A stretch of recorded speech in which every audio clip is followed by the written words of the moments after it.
तीनों सेनाओं को एक हाथ में उनके ऊपर एक बिठा करके उसको, वो आपका लायल और रिपोर्टर हो, आपका डाबर हो, इधर तीनों कार्यपालिका की संस्थाओं को बिठा करके उसको उसका एकीकरण करके उस पर एक बॉस बिठा करके संजय मिश्रा जैसे को उस पर आप कंट्रोल करें। यानी इधर फाइनेंशियली आप पूरे देश के सारे सिस्टम को अडानी के हवाले करके अडानी को अपना चपरासी बनाकर या आप अडानी के चौकीदार बनकर उसको आप कंट्रोल करें। हर जगह आप सेंट्रलाइजेशन चाहते हैं, power of centralization, power of politics, सब कुछ आप एकीकृत करना चाहते हैं, केंद्रित करना चाहते हैं। और मैं समझता हूं कि सब कुछ केंद्रित करके उसके बास के रूप में आप बैठना चाहते हैं, बैठ रहे हैं, अपने आप को डिक्लेयर करना चाहते हैं राष्ट्रपति या प्रधानमंत्री। आजीवन जब तक रहेंगे तब तक आप राज करेंगे। आपके जाने के बाद कोई न कोई चोर गुजराती और आगे आएगा, वो राज करेगा। ऐसा ही सिस्टम बनाने की आपकी कोशिश है और वही हो रहा है, वही कर रहे हैं।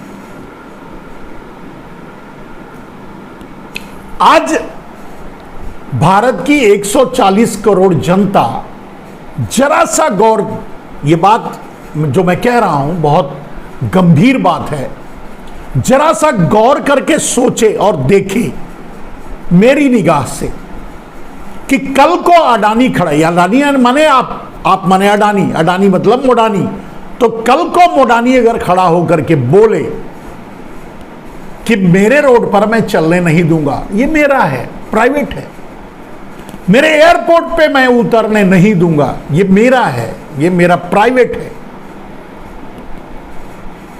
मेरे पोर्ट पे मैं किसी को नहीं आने दूंगा, ये मेरा है, ये प्राइवेट है, मैं रेलवे में किसी को नहीं चलने दूंगा, ये मेरा है, ये प्राइवेट है,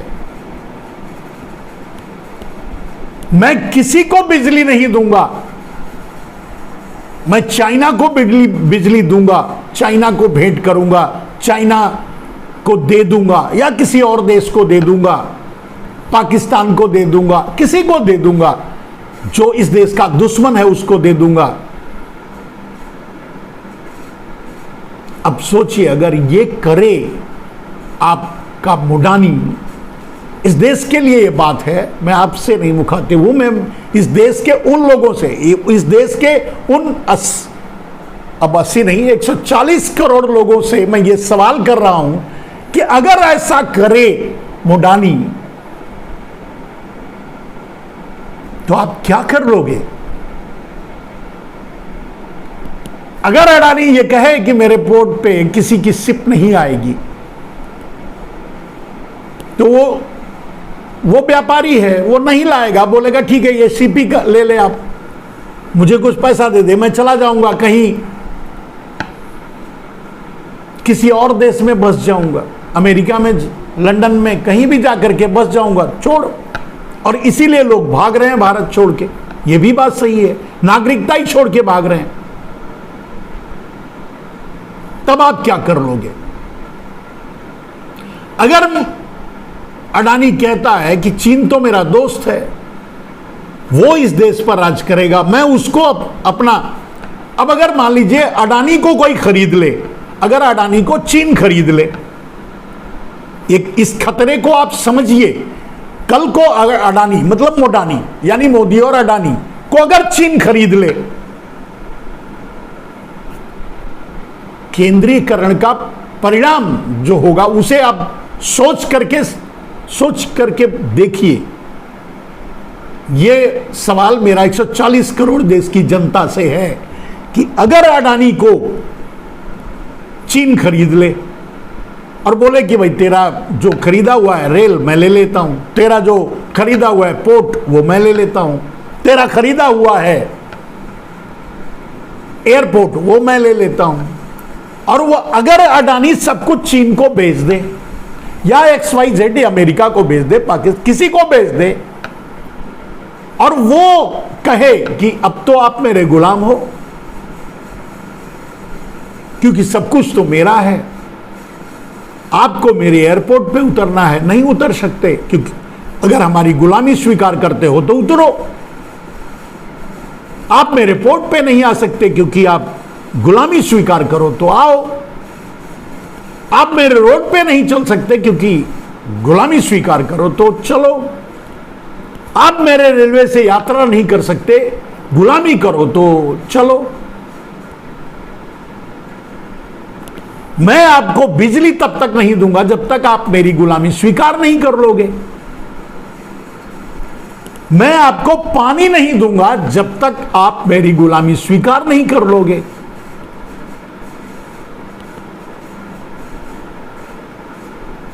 और यहां तक कि जो सबसे बड़ा सिस्टम, यानी जो लोकतंत्र का पहरेदार होता है, मीडिया, वो भी अडानी का है, अंबानी का है।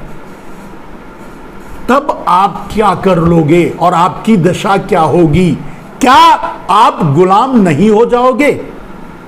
और उस समय आप क्या कर लोगे? सबसे बड़ी बात, लीगली तो उसी का है, लीगली तो मोडानी का है, एयरपोर्ट मोडानी का है। अगर वो नहीं आने देगा तो क्या कर लोगे? अगर बिजली नहीं देगा तो क्या कर लोगे? अगर पानी नहीं देगा तो क्या कर लोगे? अगर आपको आने जाने नहीं देगा तो क्या कर लोगे? और जब सारा सॉइल उसके हाथ में है, सारे अनाज उसके गोडाउन में है, जैसे कि आलू, प्याज, टमाटर, आप देख रहे हो कि एक ऊपर नीचे करके तो फिर दूसरे को, आलू को सस्ता किया तो प्याज को महंगा कर दिया, प्याज को सस्ता किया तो टमाटर को महंगा कर दिया, टमाटर को सस्ता किया तो अदरक को और लहसुन और नींबू को महंगा कर दिया। है तो उसी के गोडाउन में। कल को महंगा को छोड़ दोगे, बोला छोड़ दो, बोला हम तो देंगे ही नहीं खाने के लिए, आप भले ही मर जाओ। फिर आप क्या करोगे? आप गुलामी स्वीकार करो, तब हम छोड़ेंगे। अब अडानी मोडानी के पीछे कोई और खड़ा है, चीन। आप देख रहे हैं कि नरेंद्र मोदी लाल आंख तो छोड़ दीजिए, पीली आंख भी दिखाने के लिए तैयार नहीं है। कि पीली आंख दिखाकर ही सवाल पूछ लें कि भाई तू इतना खुराफात क्यों कर रहा है हमारे भारत की भूमि पर। आपने देखा सुब्रमण्यम स्वामी ने सीधे ही डंके की चोट पर बताया कि कहां क्या कैसे हो रहा है। वहां जाकर के राहुल गांधी ने जो लद्दाख जाकर के वहां की वस्तु स्थिति के बारे में वहां के लोगों ने जो बताया, वो कितना खतरनाक है, कितना डरावना है। लेकिन मोदी की यारी अडानी से, मतलब अडानी और मोडानी एक हैं, और अडानी का बिजनेस चीन से है। आज भारत 70% से ज्यादा अकेले चीन के उत्पादन पर निर्भर है।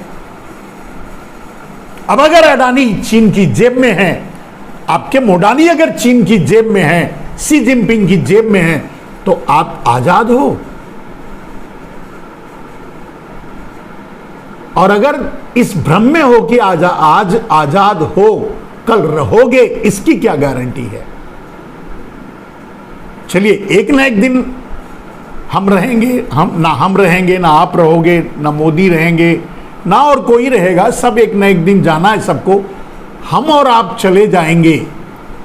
जाने के बाद आने वाली पीढ़ियां क्या करेंगी? चीन की गुलामी, या इनडायरेक्टली कुछ गुजराती चोरों की गुलामी। डायरेक्टली चीन और इनडायरेक्टली चीन और डायरेक्टली सामने देखने के लिए गुजराती। तो क्या आप करोगे?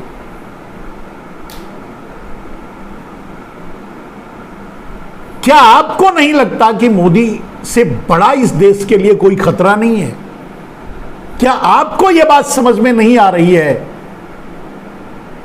कि जिस दिन चाहें नरेंद्र मोदी आपकी सांस रोक सकते हैं, यानी अडानी आपकी सांस रोक सकते हैं, आपका खाना पीना जीना सब कुछ बंद कर सकते हैं। क्या यह सच नहीं है? सोच के देखिए। भाई आप गांव में रहते हैं, गांव में रहते हैं, अगर गांव के हैं और तो आपको अगर शुद्ध भाषा में समझाएं, अगर कहें कि आपके गांव का कोई खुराफाती किसी रास्ते में किसी की जमीन आती है तो उस रास्ते से जाने नहीं देता, बोलता नहीं जाने देंगे तो हमारी है, किसी और रास्ते से जाओ। और पता चलता है कि आपको आधा किलोमीटर दूर से घूम करके जाने के लिए बाहर जाने, बाजार जाने या आपको रास्ते बनाने पड़ते हैं, आप जाते हैं, परेशान होते हैं मात्र एक खुराफाती आदमी के कारण, अपने गांव के, और आप कुछ नहीं कर पाते क्योंकि सच है वो उसका है, उसकी पर्सनल प्रॉपर्टी है। आप क्या कर लोगे अगर अपने प्रॉपर्टी से वो आपको जाने नहीं देगा? तो क्या इतनी छोटी सी बात आपको समझ में नहीं आती कि अडानी जिस दिन चाहेगा आपका गला दबा सकता है, आपको मार सकता है, आपकी सांसें रोक सकता है, आपकी शिक्षा रोक सकता है, आपके पानी रोक सकता है, आपका बिजली रोक सकता है।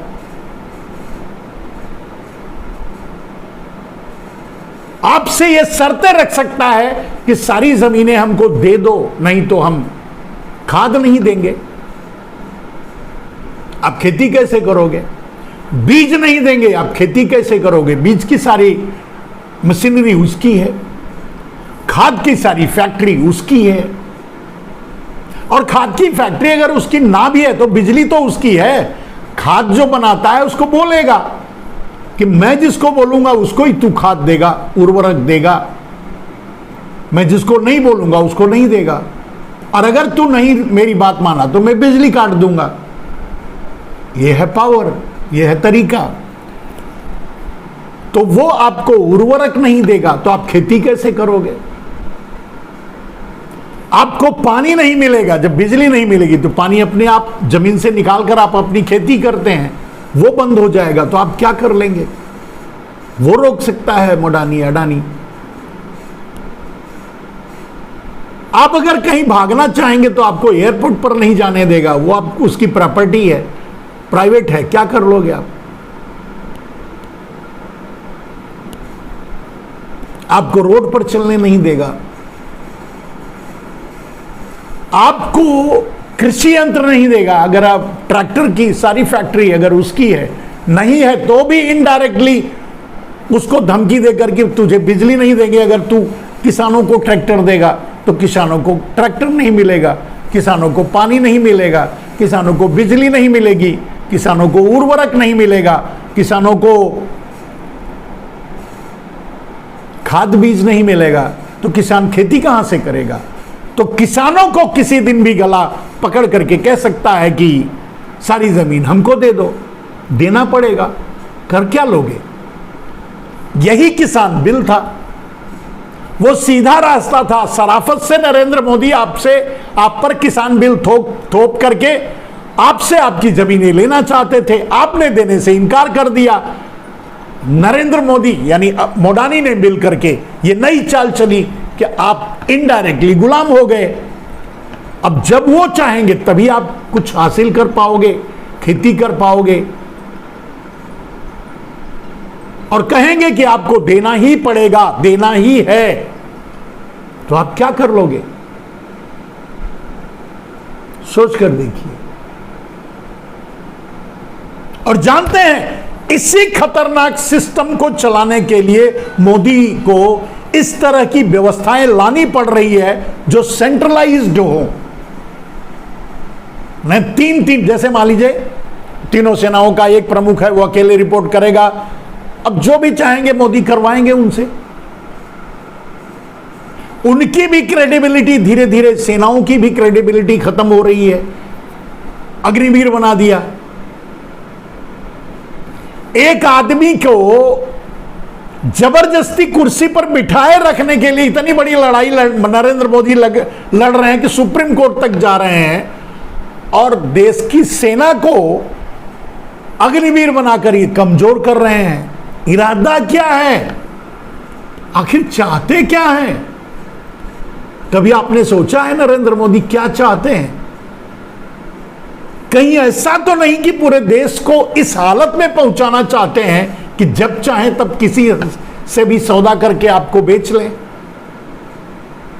सोचिए, मतलब इन सब बातों पर के बारे में सोचिए। और सबसे बड़ा उदाहरण, चलिए कल आपका मन होता है, आपका विचार होता है कि मोदी जी अच्छे नहीं हैं, गलत काम कर रहे हैं, ये सारी बातें सच हैं जो मैं आपको बता रहा हूं। अगर आपको लगता है तो आप बाहर निकलते हैं, आप कहते हैं कि नहीं मैं तो मोदी को वोट नहीं दूंगा, मैं मोदी को प्रधानमंत्री नहीं बनने दूंगा। तब मोदी क्या करेंगे आप सोच के देखिए, आपका गला दबा देंगे। और इसी के लिए सारी तैयारी हो रही है। कल आपके विचार बदल जाएं, यानी 180 140 करोड़ देश की जनता अगर जाग जाए, उसको यह बात समझ में आ जाए, उसको नरेंद्र मोदी के इरादे मालूम हो जाएं और वो फिर बगावत पे उतर आए, उसके बाद आपका दमन कैसे करना है इसकी तैयारी में नरेंद्र मोदी लगे हैं। और अभी भी आप अपने बगल वाले रहीम चाचा को टाइट करने में लगे हुए हैं। करते रहिए, मेरा धर्म है आपको जगाना, आप सोते रहिए। जय हिंद, वंदे मातरम।